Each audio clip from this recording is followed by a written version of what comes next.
अनुच्छेद 141 भारतीय संविधान। सुप्रीम कोर्ट द्वारा दिया गया कोई भी कानून पूरे भारत के सभी न्यायालयों पर बाध्यकारी होगा।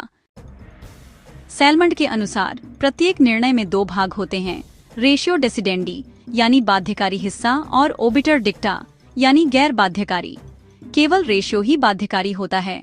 केल्सन का कहना है कि जज मेड लॉ भी विधिक व्यवस्था का हिस्सा होता है जब वह न्यायिक अनुक्रम में बाध्यकारी हो। आबंधन का सिद्धांत न्यायपालिका की एक रीढ़ है जो एकरूपता, न्याय की निरंतरता और विधिक स्थिरता सुनिश्चित करता है। यह न्यायिक अनुशासन और संस्थागत सम्मान का प्रतीक है। इस सिद्धांत का पालन न केवल कानून का आदर है बल्कि यह समाज के लिए न्याय की गारंटी भी है। आबंधन का सिद्धांत या डॉक्ट्रिन ऑफ बाइंडिंग प्रेसिडेंट उस सिद्धांत को कहते हैं जिसमें उच्च न्यायालयों के निर्णय अधीनस्थ न्यायालयों पर बाध्यकारी होते हैं। वैसे इसे स्टेयर डिसाइसिस भी कहा जाता है, जिसका मतलब है पूर्व निर्णयों का अनुसरण करना। जब किसी अदालत, खासकर सुप्रीम कोर्ट या हाई कोर्ट, ने किसी कानूनी मुद्दे पर निर्णय दे दिया है तो वह निर्णय अन्य समान मामलों में कानून की तरह माना जाता है। अधीनस्थ अदालतें और अधिकारी उस निर्णय से बंधे होते हैं जब तक कि वह निर्णय पलट न दिया जाए। पहली बात, अनुच्छेद 141 के अनुसार सुप्रीम कोर्ट का निर्णय पूरे भारत के लिए बाध्यकारी है।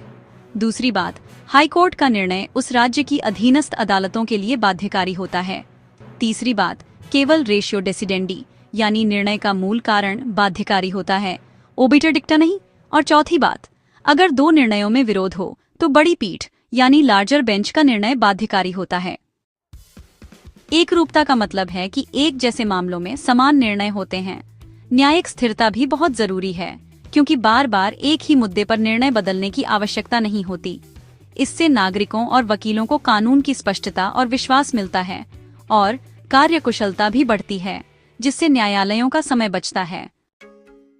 अगर सुप्रीम कोर्ट ने निर्णय दिया कि LGBTQ+ व्यक्तियों के अधिकारों की रक्षा की जानी चाहिए तो वह निर्णय सभी अदालतों और संस्थाओं पर बाध्यकारी होगा।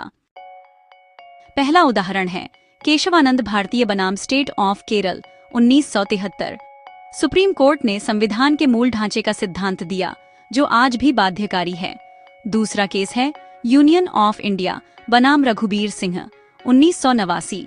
इसमें कोर्ट ने स्पष्ट किया कि सुप्रीम कोर्ट का निर्णय पूरे भारत में सभी अदालतों के लिए बाध्यकारी है। तीसरा केस बंगाल इम्यूनिटी कंपनी बनाम स्टेट ऑफ बिहार 1955। कोर्ट ने माना कि यदि पूर्व निर्णय गलत है तो उसे बदला भी जा सकता है, जिसे ओवररूल सिद्धांत कहते हैं।